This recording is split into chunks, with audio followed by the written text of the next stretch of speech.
Bonjour à tous et bienvenue sur cette chaîne Ma vie avec le Saint-Esprit. Et aujourd'hui, je voudrais qu'on voit simplement l'importance pour toi et pour moi de développer notre sensibilité au Saint-Esprit.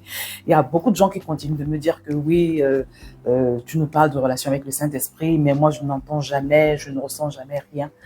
Non, je voudrais simplement te dire que c'est impossible que tu ne ressentes rien parce que c'est la volonté de Dieu que tu puisses interagir avec lui. Donc Dieu veut te parler et il te parle d'ailleurs tous les jours et c'est pourquoi la Bible nous dit dans Job au verset, chapitre 33, verset 14, si mes souvenirs sont bons, je vais vous afficher le verset plus tard d'ailleurs. Donc la Bible nous dit dans le livre de Job que Dieu parle tantôt d'une façon, tantôt d'une autre, mais l'on n'y prend point garde. Voilà. Et ce verset va mettre en exergue les songes, parce que Dieu parle beaucoup par songe, un peu plus à certaines personnes que d'autres par songe, mais il parle aussi par beaucoup d'autres moyens. Mais aujourd'hui, je voudrais vraiment, au travers de quelques petits témoignages que je vais partager avec toi, souligner l'importance de développer ta sensibilité au Saint-Esprit. Parce qu'en fait, ça se développe. Il faut déjà que tu commences à t'intéresser au Saint-Esprit en toi. Et par la suite, il faut que tu commences à noter les fois où il te parle, à discerner les fois où il te parle. Donc, au travers des témoignages que je vais te partager, tu vas en savoir un peu plus. Donc, je vais te partager quelques faits marquants de ma semaine avec le Saint-Esprit.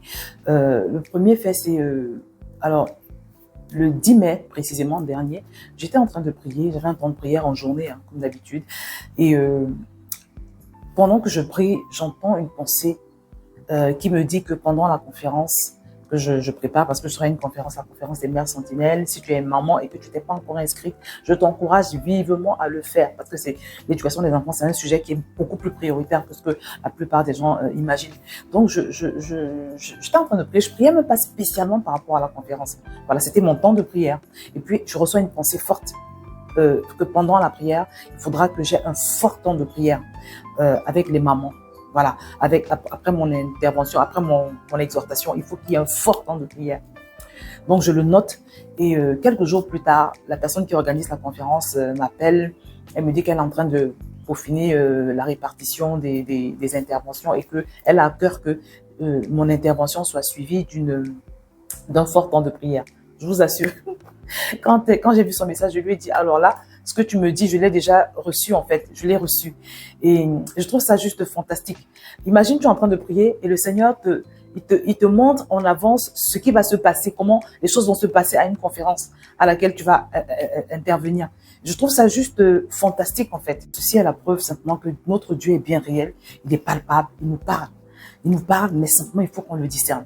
Et c'est pour cette raison, mon frère, ma soeur, que le premier conseil à l'issue de cette petite vidéo, c'est, la raison pour laquelle je fais cette vidéo, c'est de te dire de noter systématiquement toutes les pensées que tu reçois alors que tu es en train de prier. Qu'elles aient un rapport avec le sujet de ta prière ou pas.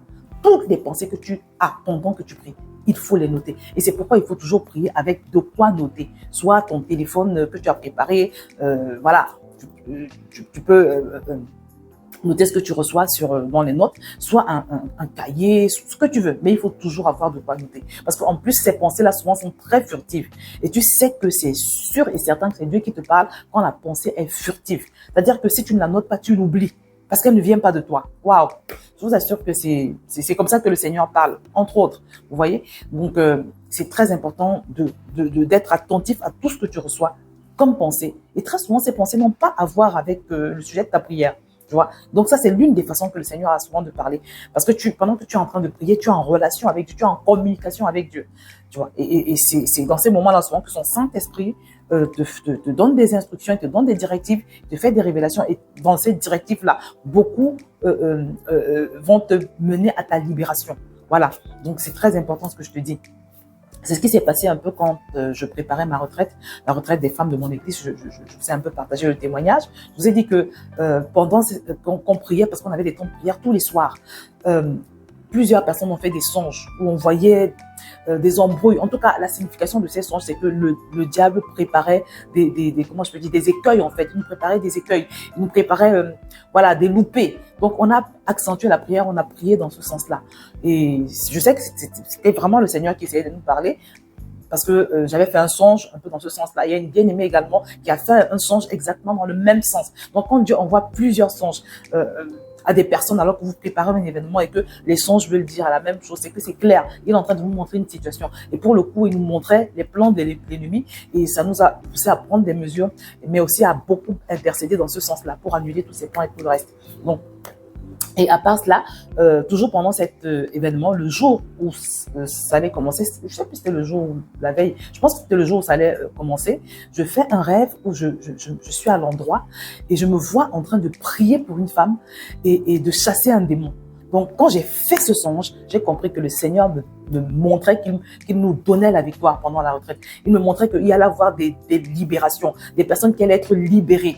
Voilà, effectivement, c'est ce que nous avons vécu à la retraite parce qu'on a eu beaucoup de cas de gens qui ont été restaurés, voilà, qui ont été libérés au niveau de leur âme. Il y a aussi eu des libérations au niveau du corps. Donc, vraiment, c'est pour vous dire que Dieu nous parle. Parce que là, pour le coup, il nous avait parlé, il a passé tout son temps à nous parler pendant qu'on préparait l'événement de la retraite et aussi pendant que, et même, le jour où ça a commencé en fait. Donc, il a beaucoup parlé par songe, voilà, pour le coup. Mais pour cet événement-ci, il m'a parlé par une pensée forte alors que je priais. Donc, retiens donc que Dieu parle par songe, il parle par des pensées fortes, il parle par tous les moyens que j'ai évoqués dans la vidéo, que je vais te remettre en bas de celle-ci, parce que j'en ai parlé en détail dans une vidéo voilà, que j'ai enregistrée récemment. Donc, tu vas la réécouter si tu ne l'as pas encore fait, et ça va vraiment te permettre de discerner toutes les autres manières que Dieu a de nous envoyer des messages. Mais vraiment, pour aujourd'hui, retiens, mon frère, ma soeur, que quand tu pries, il faut prendre garde à toutes les pensées que tu reçois et les noter. Et moi, ce que je fais maintenant, c'est que tous les soirs, je reviens sur les pensées que le Seigneur me donne. Parce que s'il n'y a pas que pendant que tu pries, hein, parfois je suis en train de cuisiner et je reçois une pensée très forte, brûlante. Et le Seigneur me parle tellement par des pensées fortes que j'arrive à mieux les identifier. Donc ça, c'est le fait de l'habitude. Parce que j'ai cultivé l'art d'être sensible aux instructions de Dieu, donc j'arrive à les discerner. Quand c'est Dieu qui me parle, je sais parce que c'est une pensée qui arrive tout d'un coup et elle brûle dans ton cœur, et elle est furtive. Tu sens que si tu ne la notes pas, tu vas oublier. Et plus d'une fois, je n'ai pas noté parce que j'étais en train de faire autre chose. Je me suis dit, je finis d'abord. Et quand tu finis, après tu ne sais plus. Je vous assure. Bon, je pense que c'est une manière que le Seigneur a de procéder pour nous obliger à valoriser ces révélations. C'est-à-dire quand il te donne une instruction, il faut que tu le valorises en le notant tout de suite. Et c'est juste pour vous interpeller, mes bien-aimés, sur les moyens par lesquels le Seigneur nous parle souvent. On n'y prête pas attention, mais c'est vraiment des moyens par lesquels il nous parle. Donc voilà, c'est ce que je voulais partager avec vous. J'espère que vous avez été édifiés. Si c'est le cas, faites-le moi savoir et racontez-moi aussi votre journée avec le Saint-Esprit. Et en passant dans les 10 principes d'une vie synchronisée avec le Saint-Esprit, parce qu'à chaque fois que je vais vous partager mes expériences, je vais vous dire à quelles règles d'une vie synchronisée avec le Saint-Esprit ça correspond. Je vais toutes vous les mettre en bas de celle-ci. Le fait de recevoir des pensées pendant qu'on prie, c'est simplement la règle le principe de la sensibilité au Saint-Esprit, tout ce qui a à voir avec le fait de l'écouter, l'écoute du Saint-Esprit. Et je vais terminer avec ce dernier petit témoignage d'ailleurs, qui relève de l'amour, parce que dans les principes d'une vie synchronisée avec le Saint-Esprit, il y a le fruit de l'Esprit. Dans le fruit de l'Esprit, il y a la paix, la joie, l'amour, la bienveillance, la patience, la douceur, toutes ces choses. Donc aujourd'hui, j'ai eu l'opportunité de manifester l'amour vis-à-vis d'une personne et aussi la sensibilité au Saint-Esprit. Parce qu'il s'est passé quelque chose dans mon culte. Je vais donc au culte normalement et puis je vois une sœur et puis quelque chose me pousse à aller la prendre dans mes bras, à l'embrasser de façon beaucoup plus chaleureuse que les autres fois. Je sais pas pourquoi. C'est vrai que pendant toute la semaine je pensais à elle, je devais l'appeler mais j'avais pas pu. Je sentais qu'il fallait que je l'appelle. Donc je la prends très fort dans mes bras et puis on passe de culte. À la fin, elle vient me voir et quand elle me raconte ce qu'elle vit, les amis, je me suis dit Saint-Esprit. Là, je crois que vraiment là, c'est toi qui, non seulement je l'ai eu dans mes pensées toute la semaine, mais en plus, là, pendant le culte, quand je suis arrivée, le fait que je suis allée la serrer fort dans mes bras, c'était poussé par l'esprit, en fait. Vous voyez, donc là également, parfois on est poussé à faire des choses, on ne sait même pas pourquoi, c'est le Saint-Esprit qui nous y pousse. Et il faut pouvoir se laisser aller, en fait. Il faut pouvoir se laisser aller dans ce que le Saint-Esprit veut qu'on fasse. Parce que là, tu vas réconforter quelqu'un. Rien que par un sourire, parfois, tu peux sauver quelqu'un. Une attention, une accolade, je vous assure. Parce que ce que cette sœur m'a raconté était simplement horrible. Voilà. Donc, soyons sensibles au Saint-Esprit, manifestons le fruit de l'Esprit, la paix, la joie, l'amour, la douceur. Prions également pour la capacité, parce que des fois, on veut, mais on n'arrive pas. Vous voyez? Donc, c'est ce que je voulais partager avec vous. J'espère que vous avez été édifiés. Dites-moi également quels sont les efforts que vous avez faits pour mettre en pratique les principes d'une vie synchronisée avec le Saint-Esprit. Voilà, c'est-à-dire le calme et la confiance, la paix, la joie, l'écoute du Saint-Esprit, la sensibilité au Saint-Esprit, le fruit de l'Esprit, toutes les règles que je vais vous remettre en bas là. Donc, dites-moi comment vous avez passé votre semaine avec le Saint-Esprit. Mettez-moi un like si vous avez aimé. Abonnez-vous si ce n'est pas encore le cas. Et surtout, partagez la vidéo. Parce que la plupart des gens n'ont pas de relation avec le Saint-Esprit. Ils ne savent même pas comment on fait pour entendre le Saint-Esprit. Vous voyez? Donc, partagez cette vidéo. Elle va aider les personnes. Voilà. Donc, je vais m'arrêter là et je vous dis à très bientôt sur cette chaîne.